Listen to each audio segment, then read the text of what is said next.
Hello, ladies and gentlemen, and welcome. This is the After Hours Gaming League. With you, it's me, itsOrD, and we have for you a matchup between Twitch and DotBlock. In the upper right-hand corner for game number 1, we have our Zerg player, PinkSock, who is actually the CEO of DotBlock, CEO and founder, mind you. His opponent in this game, in the lower left-hand corner of our screen, it is the Protoss player, Unless. And we've got a ZVP going on, but interestingly enough, the first pylon is on the high ground. Nothing too crazy happening really early on.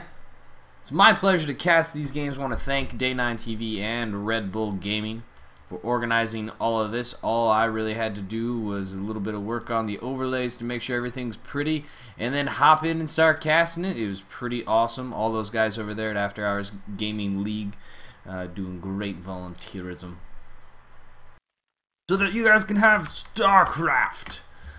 Looking forward to IEM Katowice next week, but don't forget there's going to be a week number 2 of AHGL. Now we have a gateway up on the high ground and a spawning pool down right around 15 for our Zerg player.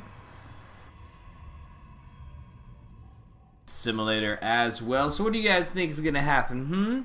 Do you think that the game will be fun? I do. We don't know why it's StarCraft. I really don't know if I want to do like my whole personal commercial thing. But if you're watching this, you're probably on my channel. That's youtube.com/ordstarcraft. This pro over here actually kind of failing at his job. There it goes. Unless has popped on in. And he's also going to go ahead and check whether or not the third base is there. And now I'm going to check my notes really quickly. Yep, Sean, also known as Unless, is a software engineer at Twitch working on their web stack. Now, I have a guess at what web stack is. I do a bit of IT, but, you know, it could mean any number of things, really. And since it didn't specify beyond that, I don't want to say too much.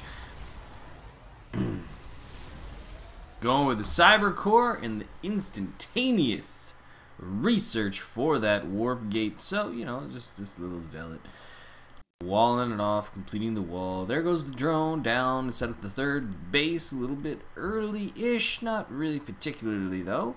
And we have ourselves maybe depending on what happens when you get the money for it. A moment now.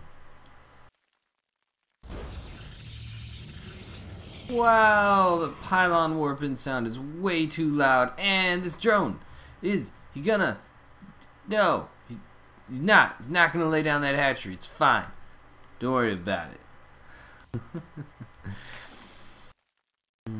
So thus far in the game, what do we have happening? We have an expansion and early Twilight Council. So guess what that means off of this 2 gas, ladies and gents?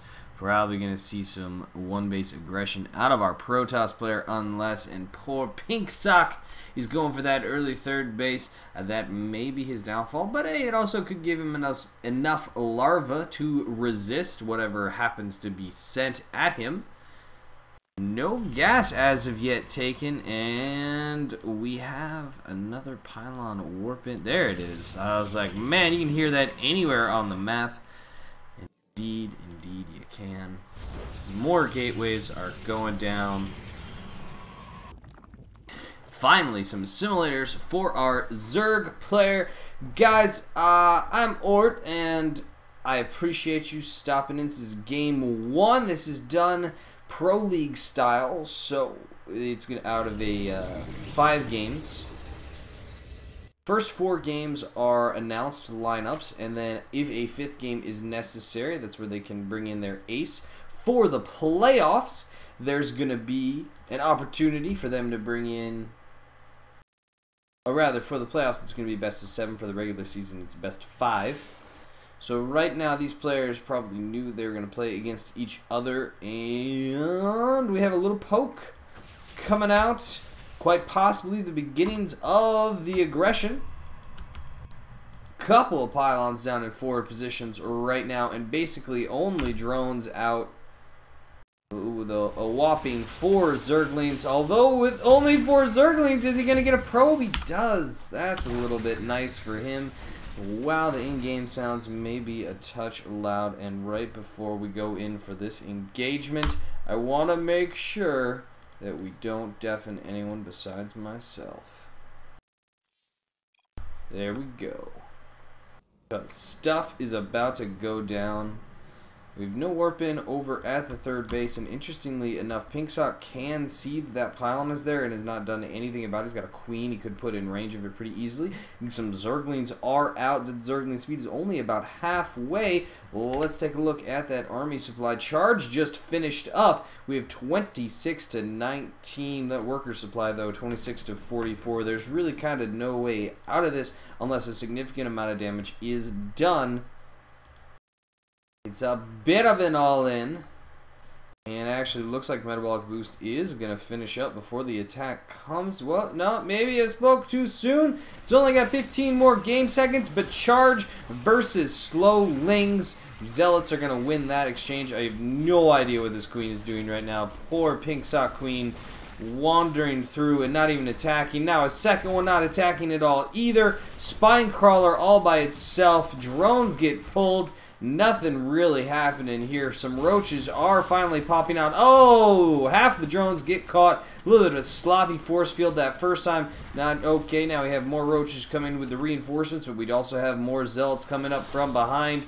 The sentries not actually doing their job all that well, so the roaches were still in range with those after those force fields. And actually, with this influx of roach, this attack may get cleaned up despite the 900. There's the other zealots. We finally found them. With the 900, the 1,000 supply now. 1,000 minerals, not supply. What am I talking about? Now it's 42 supply to 71. And yes, a lot of damage was done during this attack, but the question is, was it enough? There are so many Zerglings out now, and actually they're going to come out and surround these poor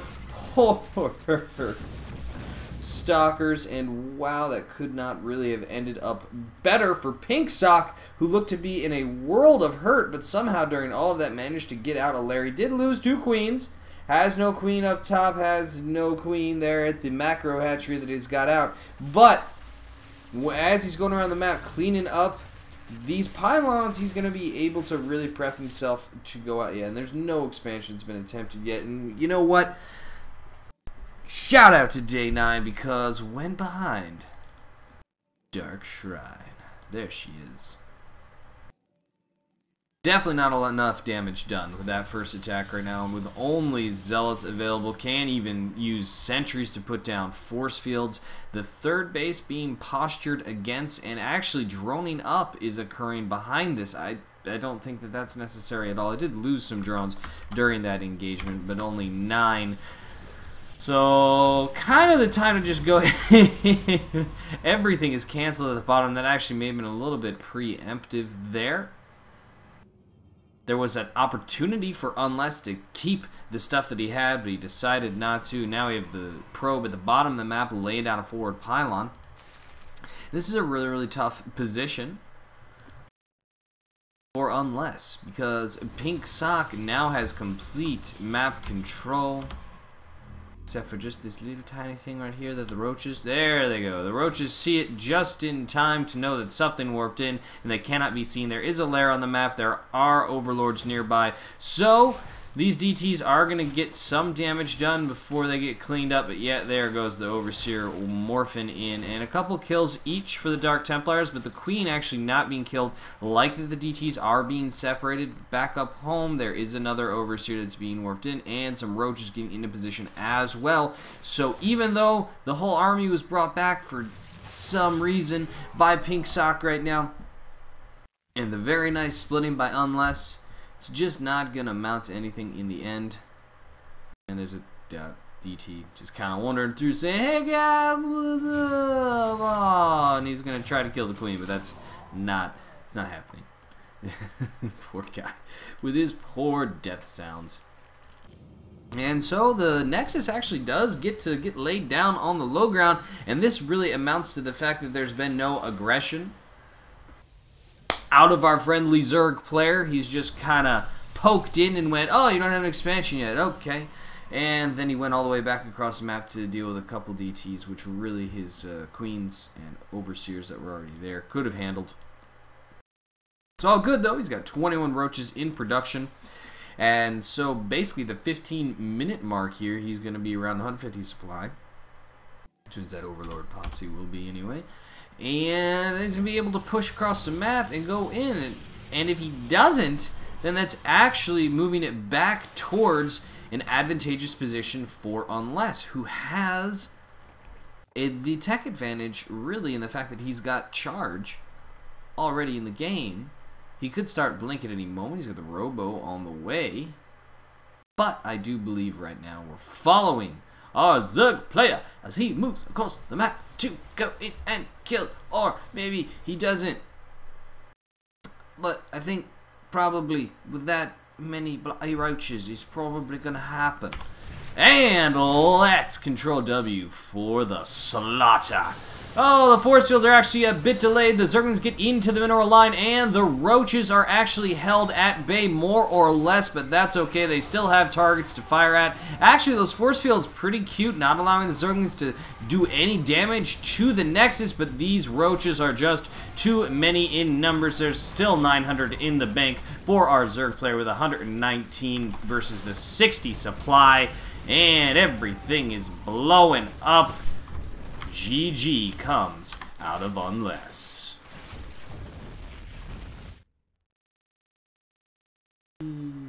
Alright, ladies and gentlemen, thanks for tuning into Game 1. Click here to go see Game number 2, or just keep watching the playlist. I'm itsOrD, that's itsOrD on the Twitters. If you're not watching this on YouTube, then please feel free to come over and finish watching them. You can find me at youtube.com/ordstarcraft. You can also find content from me and similar people at youtube.com/mapcontrolco. Bye.